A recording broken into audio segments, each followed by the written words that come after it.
السلام علیکم ورحمۃ اللہ وبرکاتہ۔ الحمد للہ والصلاة والسلام علی رسول اللہ، اما بعد۔ محترم سامعین کرام اور خواتین اسلام، آج میں آپ لوگوں کے سامنے ضیافت مہمان نوازی کے تعلق سے ایک واقعہ پیش کرنے جا رہا ہوں کہ دیکھیں اسلام میں ضیافت کی اور مہمان نوازی کی کتنی اہمیت ہے اور اس کا عملی نمونہ صحابہ کرام نے کس طرح پیش کیا ہے۔ آئیے اس کو ہم دیکھتے ہیں۔ بخاری شریف کتاب التفسیر کی ایک حدیث ہے، حضرت ابو ہریرہ رضی اللہ تعالی عنہ سے مروی ہے۔ وہ بیان فرماتے ہیں کہ ایک مرتبہ ایک شخص اللہ کے نبی صلی اللہ علیہ وسلم کی خدمت میں حاضر ہوا، اور دوسری روایت کے اندر یہ بات وضاحت ہے اور یہ بات موجود ہے، یہ حاضر ہونے والے خود صحابی رسول حضرت ابو ہریرہ رضی اللہ تعالی عنہ ہی تھے۔ یہی صحابی اللہ کے نبی کی خدمت میں حاضر ہوئے اور کہا کہ اے اللہ کے رسول صلی اللہ علیہ وسلم، مجھے سخت بھوک لگی ہے۔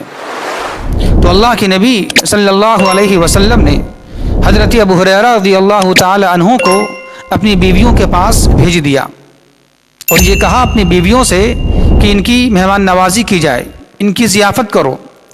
تو جب یہ صحابی رسول حضرت ابو ہریرہ رضی اللہ تعالی عنہ اللہ کے نبی صلی اللہ علیہ وسلم کی بیویوں کے پاس گئے تو ان کی بیویوں نے یہ بات کہی کہ ہمارے پاس تو کھانے کا کچھ بھی نہیں ہے، کچھ بھی نہیں ہے۔ تو اس کے بعد اللہ کے نبی صلی اللہ علیہ وسلم نے یہ اعلان کیا سارے صحابہ کے سامنے کہ وہ کون شخص ہے جو آج رات ان کی مہمان نوازی کرے گا، وہ کون ہے جو آج رات ان کی ضیافت کرے گا، مہمان نوازی کرے گا۔ تو ایک صحابی رسول حضرت ابو طلحہ رضی اللہ تعالیٰ عنہ کھڑے ہوئے اور کہا کہ اے اللہ کے رسول صلی اللہ علیہ وسلم، میں آج رات ان کی مہمان نوازی کروں گا، ان کی ضیافت کروں گا۔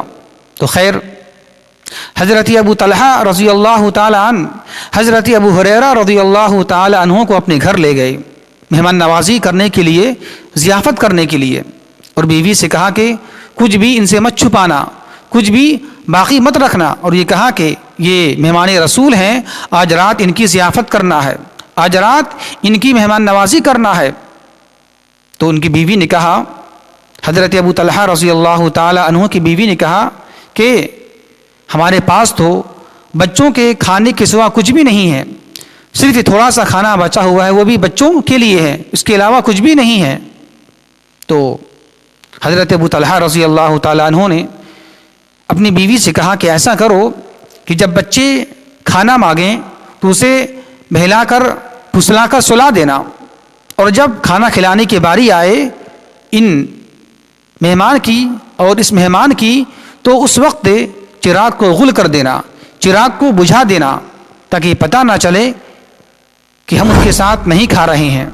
تو خیر ایسا ہی ہوا، جب بچے کھانا مانگنے لگے تو ان کو سلا دیا گیا، اور جب کھانا کھلانے کی باری آئی تو ان کی بیوی نے کیا کیا، چراغ کو، بتی کو غل کر دیا، بجھا دیا، تاکہ یہ پتہ نہ چلے کہ ہم ان کے ساتھ نہیں کھا رہے ہیں۔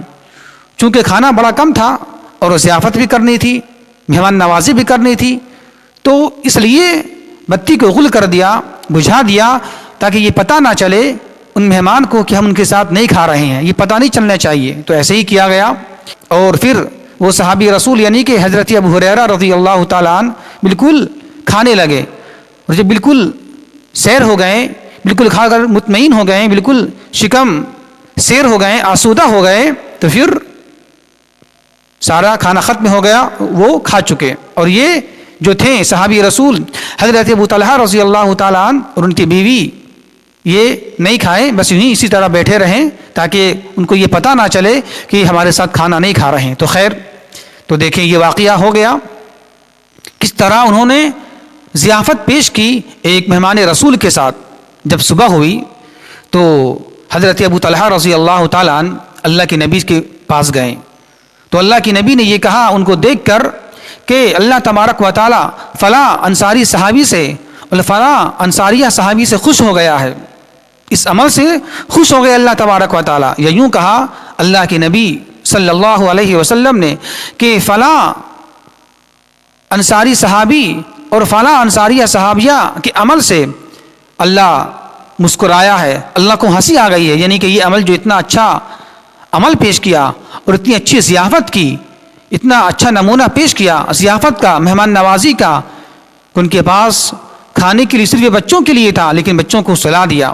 اور یہاں تک کہ جب ضیافت کے وقت آئی، جب ضیافت کی باری آئی تو بتی کو غل کر دیا، بجھا دیا. اور یہ انداز، یہ طریقہ جو پیش کیا ضیافت کا، مہمان نوازی کا ایک صحابی رسول کے ساتھ، تو اللہ کو یہ عمل اتنا پسند آیا کہ اللہ تبارک و تعالیٰ نے اس عمل سے مسکرا دیا، اللہ کو ہنسی آ گئی. یہی بات اللہ کے نبی نے کہا کہ اللہ کو اس عمل سے ہنسی آ گئی، یہ عمل بڑا اچھا لگا اللہ تبارک و تعالیٰ کو. اسی وقت قرآن کی یہ آیت نازل ہوتی ہے، سورہ حشر کی ایک آیت کریمہ ہے. یہ آیت حضرت ابو طلحہ رضی اللہ تعالیٰ عنہ کے تعلق سے یہ قرآن کی آیت نازل ہوتی ہے. کون سی؟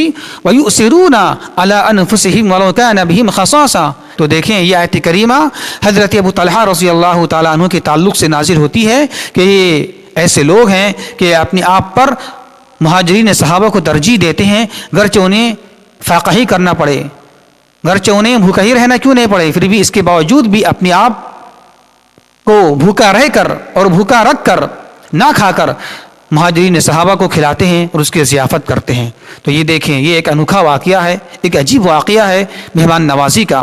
آج ہم بھی اسی صحابی کے ماننے والے ہیں اور آج ہم بھی اسی اللہ کے نبی صلی اللہ علیہ وسلم کی اطاعت کرنے والے ہیں. لیکن آج دیکھ لیجیے آج ہمارا مزاج، آج ہمارا ماحول کیا بن گیا ہے. جب بھی کوئی مہمان آتا ہے ہمارے گھر میں تو ہم اس کے تعلق سے نہ جانے کے کیسی باتیں کرنا شروع کر دیتے ہیں کہ یہ ایسا کیوں آیا، یہ ایسا کیوں آیا، یہ اس کے پاس کھانے کے لیے نہیں ہوگا تبھی ہمارے پاس آ گیا ہے. بہت ساری باتیں ہم کرتے ہیں مہمان کے آ جانے کے بعد.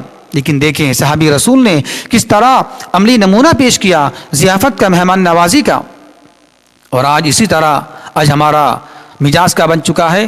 آج جب مہمان آتے ہیں تو آنے کے بعد کسی طریقے سے ہم اس کی مہمان نوازی تو کر لیتے ہیں لیکن جانے کے بعد اس کی شکایت کرتے ہیں، اس کے خلاف اپنی زبان کو نکالتے ہیں اور اس کے خلاف تانا زنی کرتے ہیں، لعن طعن کرتے ہیں. تو دیکھیں ایسا نہیں ہونا چاہیے. مہمان کی ضیافت اور مہمان نوازی کرنا ایک اسلام کا حصہ ہے، ایک دین کا حصہ ہے.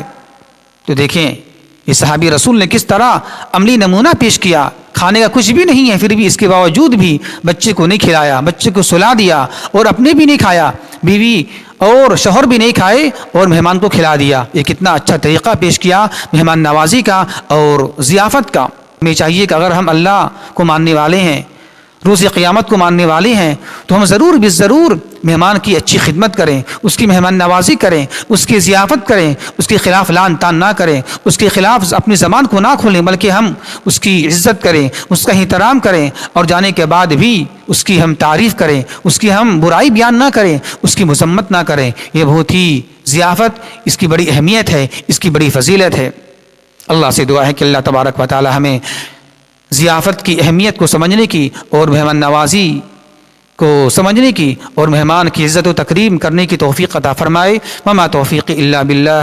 السلام علیکم ورحمۃ اللہ وبرکاتہ.